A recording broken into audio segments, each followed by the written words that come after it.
Hello everybody. Welcome to our lecture on logical deduction in artificial intelligence. In earlier lectures in the direct class, we have done propositional or Boolean logic, and we have studied how we model problems using Boolean or propositional logic and how we analyze them and carry out deduction or inference. Today, we shall move on to what is first order logic, or also known as predicate logic.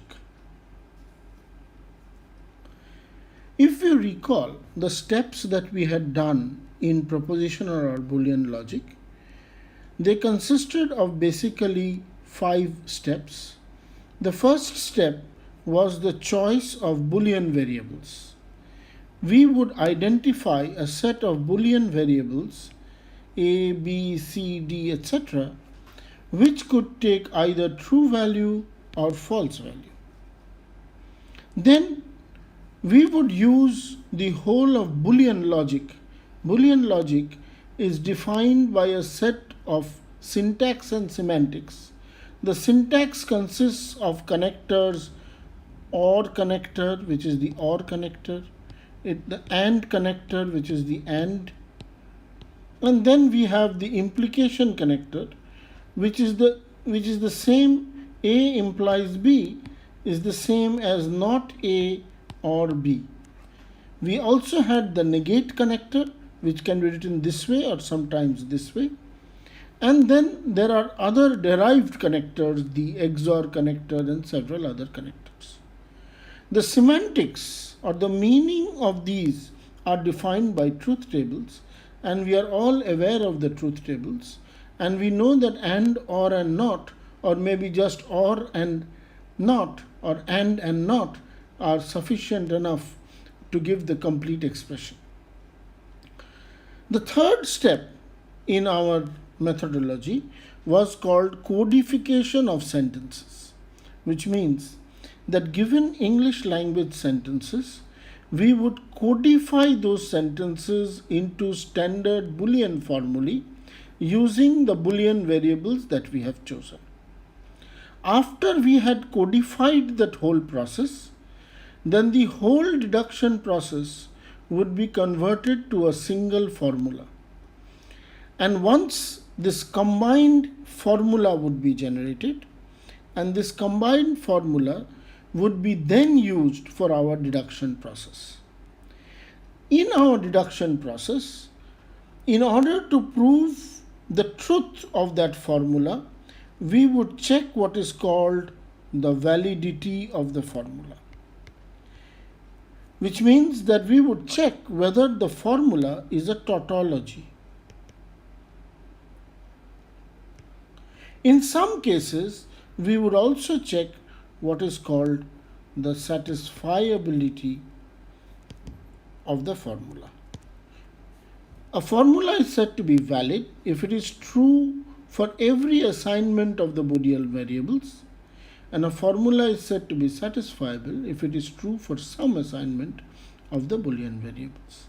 And using this validity and satisfiability, we would use this idea to try and understand the level of truth of the formula.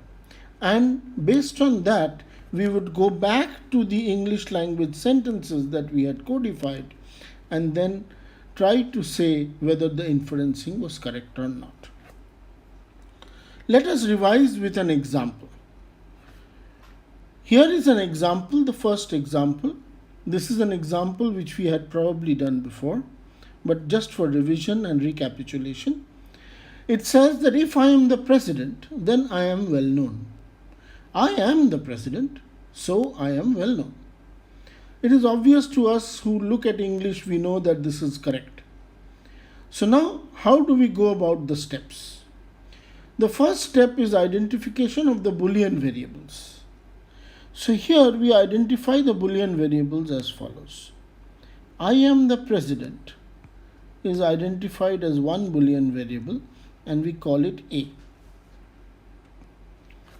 I am well known is identified as the second Boolean variable and we call it B. So we have now two Boolean variables, A and B. A says I am the president. If A is true, then I am the president is true. If A is false, I am the president is not true. B is I am well known. B is true means I am well known. B is false means I am not well known. This is the first step of codifying and identifying the Boolean variables. The second, this step now is the sentence codification. The sentence codification, we have three sentences. First sentence is F1, which is if I am the president, then I am well known. So how do I codify that sentence? That sentence is codified by this formula that if I am the president, A implies B. That means if I am the president, then I am well known. So A implies B, which is also the same as not A or B.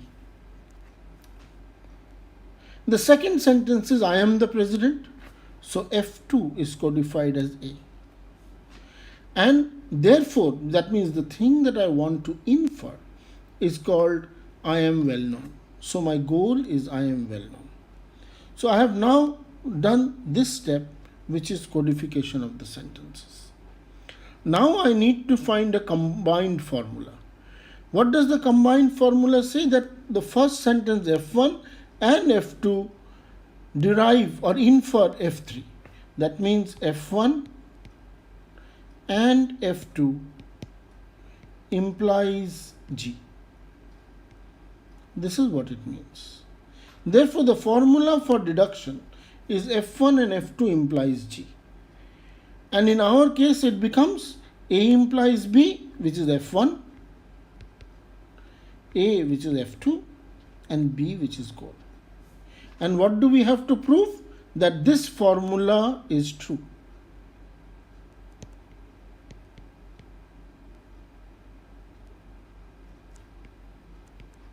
Always true. In other words, it means that this formula is a tautology.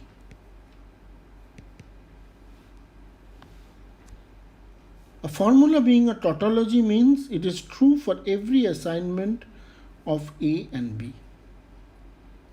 So now, all we now have to do is prove that this is a tautology. There are various ways of proving this is a tautology. And one simple way of proving this is a tautology is by creating what are called truth tables.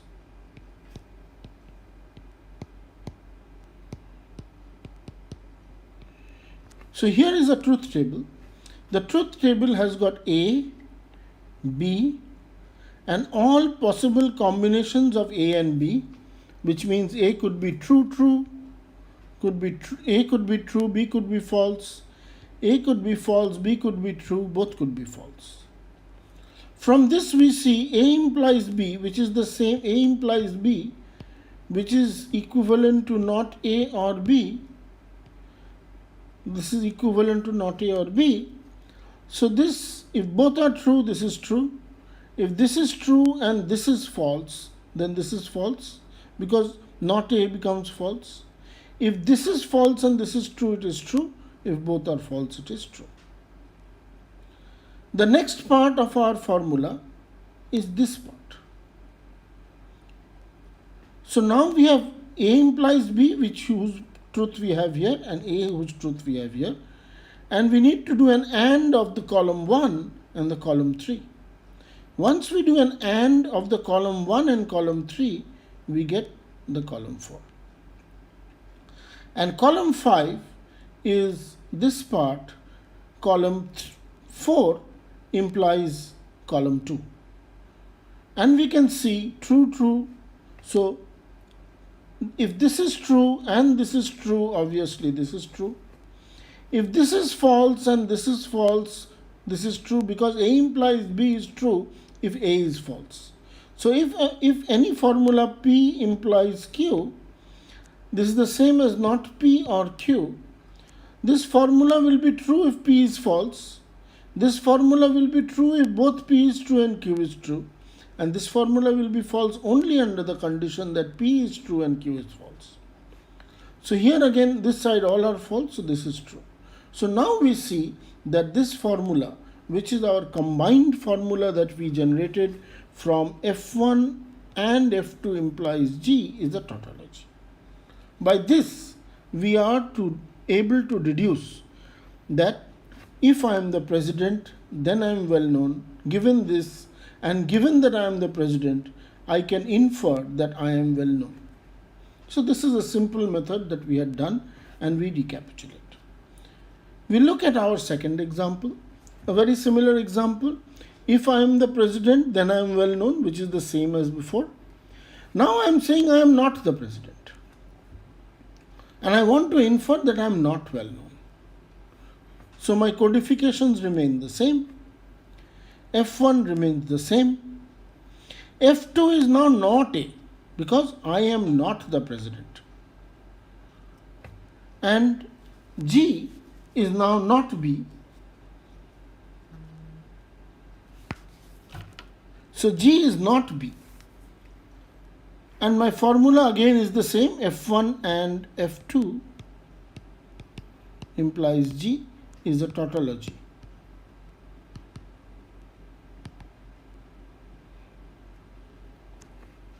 And we again do the same thing, but here in this case, we find that this row, when A is false, which means not A is true, when B is true, in that case, we see A implies B and A and not A is true. But since we have not B is something that we want to derive and B is true here, so we will get a formula where the left hand side, which is this part, for this row, this part is true, and since B is true, this part is false.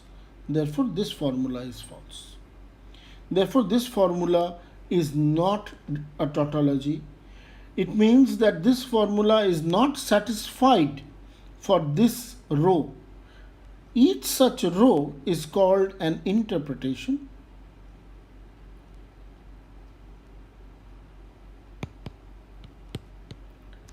And if there is one interpretation for which the formula is false, then the formula is not a tautology. A formula which is true for all interpretations is known as a valid formula, and this formula is not valid. And it is obvious from this example, if I am the president, then I am well known. I am not the president. I cannot derive that I am not well known, because I could be not well known. I could be well known for some other reason.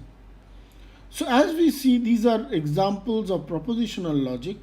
We have done several other detailed and much more complex examples in the earlier classes. But this was just the background for us to move on. Propositional logic, as we know, is not sufficient for modeling many other problems. Here are 4 examples that we are trying to see.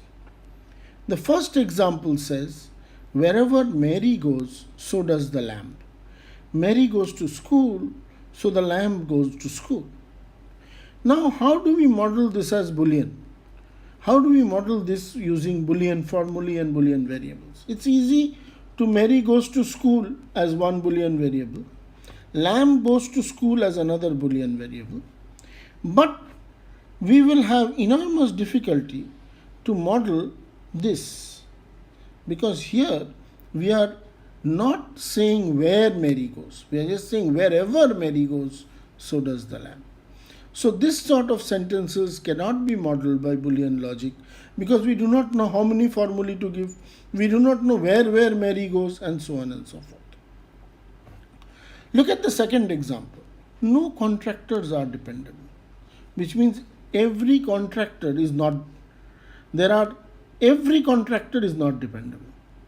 Some engineers are contractors. We are not saying which engineer is a contractor.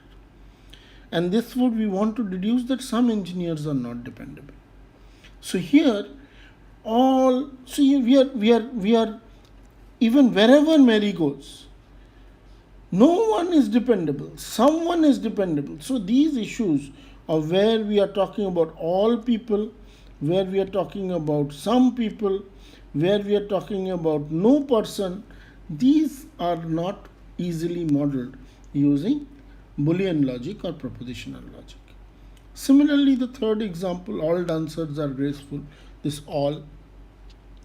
Ayesha is a student. This can be modeled by a Boolean formula.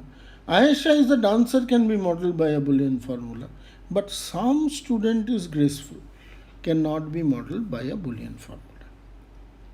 The last example in our case is very interesting. Here again, every passenger, which means every passenger is either in the first class or in the second class. So every is like an all passengers. Each passenger is in the second class if and only if she is not wealthy. So each passenger, here again is an all. Some passengers are wealthy. Here again is a sum. Not all passengers are. So this now talks about not everyone. Then we want to deduce that some passengers are in the second class. So if you look at all these four problems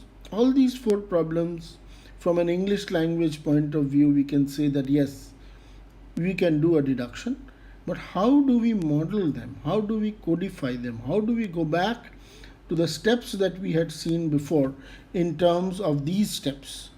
Modeling, codification, development of the combined formula, and proof of the validity or the tautology, or proof that it is always true.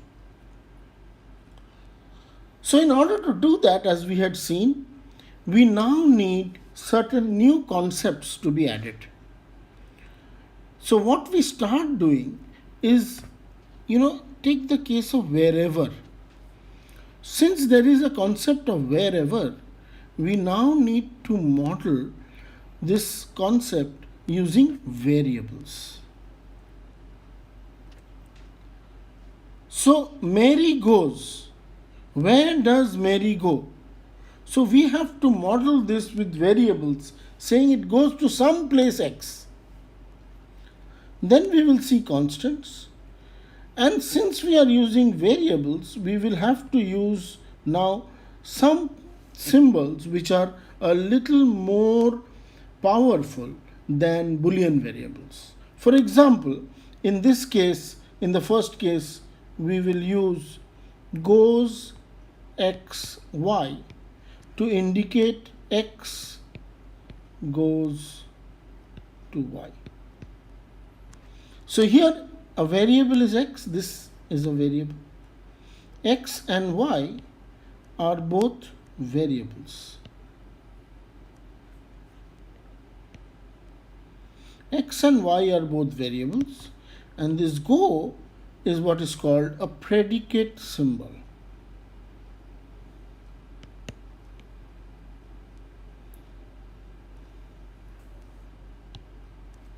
It's called a predicate symbol.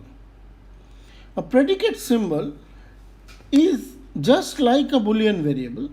A Boolean variable is a predicate symbol with no arguments. A Boolean proposition or a Boolean variable, if I had written B, it can take true or false. Similarly, a predicate can also take true or false, but it can have some variables as arguments. So these variables as arguments become a very important aspect in which we enhance the power of propositional logic to get this new logic. In addition, we talked about two things. One was we needed to model some and we needed to model all. To model some, we use this symbol which we write as a reverse E, and it is called the there exists symbol. There exists is equivalent to some. The other we model as a V which is cut like this, and it is called the for all symbol. So the there exists symbol and the for all symbol are two symbols that we add to our original connectors of and, or, not, and implies. So now we have added variables. We will later see how we add constants and constant functions. We will also add what are called function symbols, but we will do that later. We are added predicate symbols as we saw here, and we added these two new connectors. Let us go to the second example. In the second example, we will add several new predicates. For example, contractor, dependable, engineer. So we will add new predicates like contractor X, which means X is a contractor, dependable X, which means X is dependable, engineer X, which means X is an engineer. Similarly, we will do it for others, and then we will see how we codify them into sentences. Let us now do some examples. So this logic that we have talked about is also called predicate logic, or it is also called first order logic. Boolean logic or propositional logic is also called zeroth order logic because it has got no concept of variables. So now let us go and start working out the example in a formal manner using predicate logic. So let us go to this example. Wherever Mary goes, so does the lamb. Mary goes to school, so we go to example 1 below. Wherever Mary goes, so does the lamb. Mary goes to school, so the lamb goes to school. As we said before, we use a new predicate x goes xy, where x and y are variables, to represent x goes to y. And we use these two new connectors, there exists and for all. And how do we model the first sentence F1? Our steps are the same. We model and codify the sentences. So we write for all x goes Mary x, where Mary is a constant symbol, implies goes lamb x, where lamb is a constant symbol, and this x is the common variable between Mary going to a particular place and lamb going to a particular place. So we say that whenever goes Mary x is true, goes lamb x is true for every x. This is the meaning of wherever Mary goes, so does the lamb. So this is how we codify this sentence. The second sentence is a straightforward sentence. It did not contain any variables. It says Mary goes to school. So we have got two constants. Mary, so we have got actually three constants here. The constants are Mary, lamb, and school. So the constants that we use are Mary, lamb, and school. These are the three constants that we use in our formula. And goes lamb school is the second goal. So given wherever Mary goes, so does the lamb, F1. Mary goes to school, F2. So, or therefore, the lamb goes to school, F3. And we use our same mechanism of saying that we now must prove F1 and F2 implies G, this formula. Now this is a formula in predicate logic, and we must prove that this formula is a tautology, or this formula is valid. That means that this formula is always true. So this is how we use predicate logic to code this one. Let us go to the second one, which is our example 2.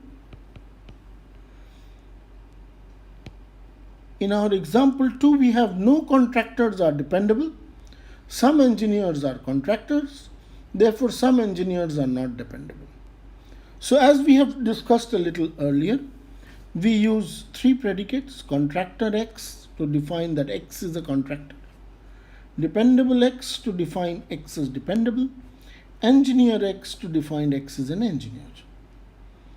Using these variables, these predicates, whereas goes XY had got 2 arguments, here these predicates have got only 1 argument. Predicates can have as many number of finite arguments. Now let us see how we model the first one. No contractor is dependable. So we could model it this way, saying that contractor X implies not dependable X. That means for all X, if X is a contractor, then X is not dependable. This is how we could write no contractors are dependable. There is an alternative way. We could write it in the negate way. That means a contractor and dependable. In the existence of a person who is a contractor and is also dependable is not possible. So we say that there exists X, contractor X and dependable X is not true. That is how we have written this formula. If we just reverse back to see what is the formula we have written, there exists X, contractor X and dependable X. This thing is not true. This is a not symbol here. These two are equivalent, and we shall see how De Morgan's laws also hold in such things. Let us look at the second one. Some engineers are contractors, which means that there is a person who is an engineer and a contractor, which is true. Somebody could have asked me that why didn't I write there exists X, engineer X implies contractor X.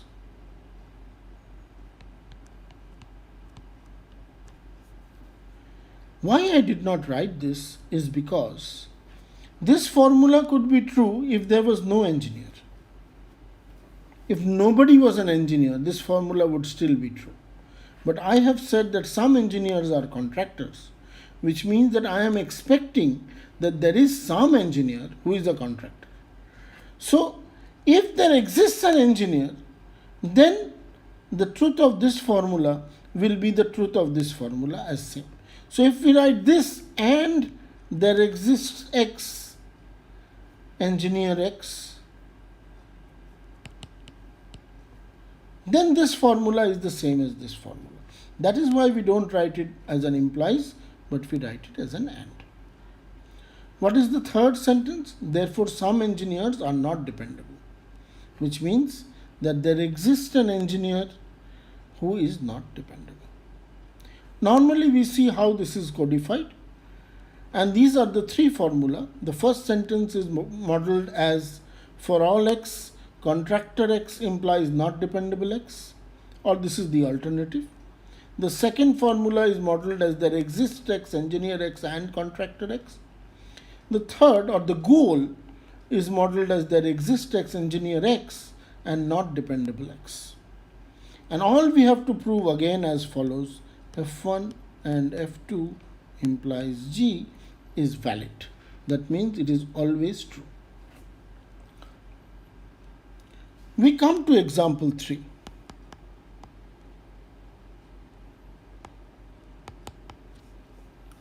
Example 3 has got 4 sentences. All dancers are graceful. Ayesha is a student. Ayesha is a dancer. Therefore, some student is graceful. So how do we model it? First is identification of predicates. So what predicates do we identify? Graceful X. The second is student X. And the third is dancer X. Graceful X means that X is graceful. Student X means X is a student. Dancer X means that X is a dancer. And we have one constant symbol, which is Aisha. We will use the mechanism of writing constants by starting with capital letters and predicates starting with small letters and variables starting with lowercase letters as well. That is the convention we will use. What is our formulae now? F1. Our formulae is all dancers are graceful, which means for all X, dancer X implies graceful X.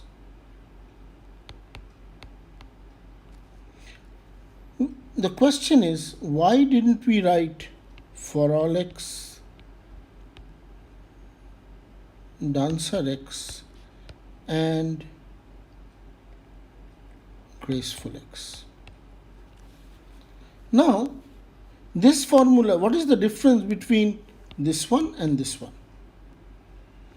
In this one it says, if somebody is a dancer, then that person is graceful.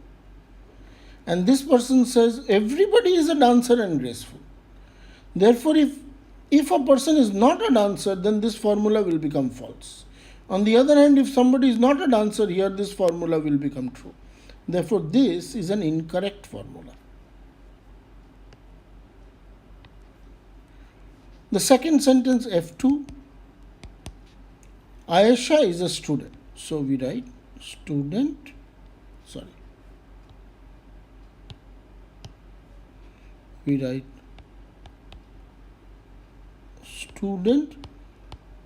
Ayesha. F3, we write Ayesha is a dancer. So we write dancer Ayesha. Therefore, some student is graceful. So how do we write this? There exists a X such that X is a student and X is graceful. So we have now modeled the first sentence as for all X, dancer X implies graceful X. The second sentence as student Ayesha. The third sentence as dancer Ayesha. And the goal which we want to derive from the first three sentences as there exists X, student X and graceful X. And what do we want to prove? Again as follows, F1 and F2 and F3. This is what we want to deduce, is G. This is our deduction, and we want to prove that this is a tautology. We come to our fourth example. Our fourth example says every passenger is either in first class or second class. Each passenger is in second class if and only if the passenger is not wealthy. Some passengers are wealthy. Not all passengers are wealthy. Therefore, some passengers are in the second class. We know that this is derivable. So how do we formally go through the codification process? So what are the predicates? Px is passenger X. Fx is first class X. Sx is second class X. Wx is wealthy X. So we are using these first class, second class, wealthy. So each passenger X, this is passenger.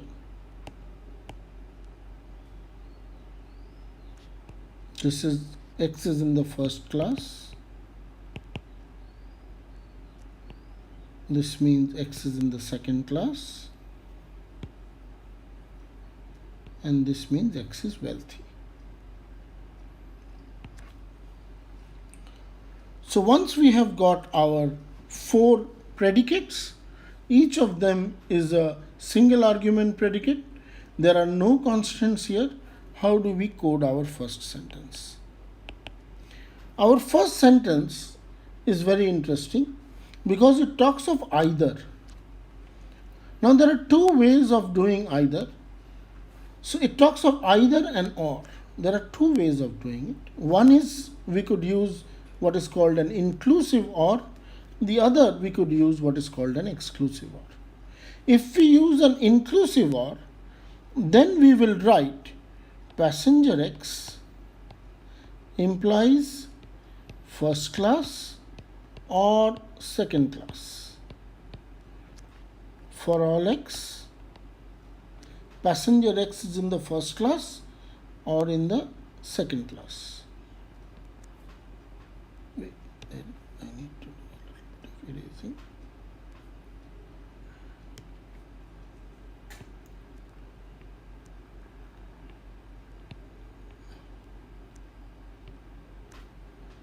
And if we use exclusive or, that means if we write it as f1 dashed, then we have to write px, because both of them being in the first class as well as in the second class is not true. So it will either be one of the following. It will either be fx and not sx, or it will be not fx and sx. So it will either be in the first class or in the second class, but not both. So depending on the problem at hand, you will do this codification. In this case, we would be easy following this step, but this is also a possible encoding. How do we do the second one? The second one is a little tricky again because it talks of if and only if. It says each passenger is in second class if and only if it is not wealthy. She is not wealthy. So if the passenger is not wealthy, then is in the second class, and if the passenger is in the second class, then the passenger is not wealthy. So again we write for all X, passenger X implies. Now there are two things that we have to do. What we have to do is that both of them are true. So there are two parts to it. If the passenger is in the second class, it implies that the passenger is not wealthy. And if the passenger is not wealthy, then again the passenger is in the second class. So there are these if and only if is to be modeled by this sort of a mechanism. So this gives us F2. So this is F1, this is F1 dashed, this is F2. Some passengers are wealthy. So F3 tells me that there exists X where passenger X is true and wealthy X is also true, which means that some passenger is wealthy. What is our fourth statement? Not all passengers are wealthy. So how do we write all passengers are wealthy? We can write for all X, passenger X implies wealthy X. And what we want to say is that this statement is not true. We could also write this in a slightly different way, which means F4 could also be that there exists some passenger who is not wealthy, which means some passengers are not wealthy, means that we could write that there exists X, passenger X, and not wealthy X.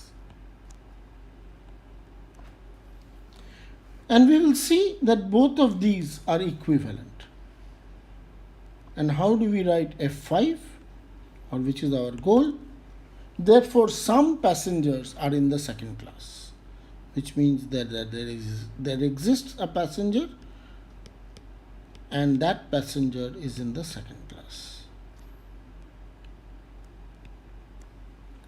So now we have codified for our whole case, we have codified F1, which is every passenger is either in the first class or in the second class, which has got two options. We have codified F2, which talks of if and only if. We have codified F3, which says some passengers are wealthy. We have codified F4, which talks of not all passengers are wealthy, and we have seen two equivalent versions of them. We have codified the goal, saying that therefore some passenger is in the second class. And finally our deduction will be F1 and F2 and F3 and F4 implies G. This is always true. So this is how we model this example, the example 4. So today what we have shown is that we have discussed what is called predicate logic and how it moves from propositional logic.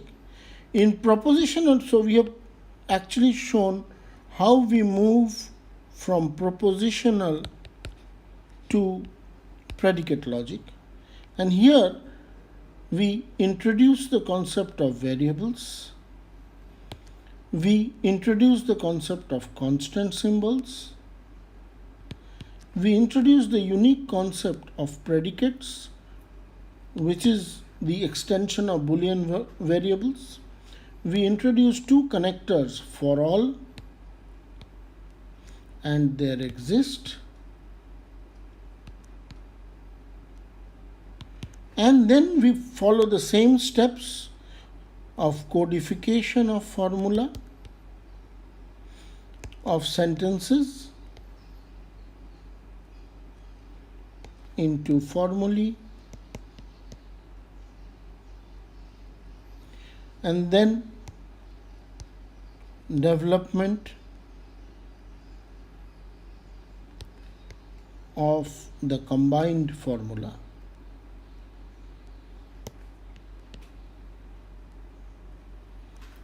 For which we want to prove that the formula is valid or satisfiable or whatever,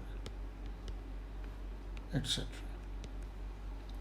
So having got this movement from propositional logic to Boolean logic, we will now in the next class examine predicate logic in more details and see what are the intricacies of predicate logic.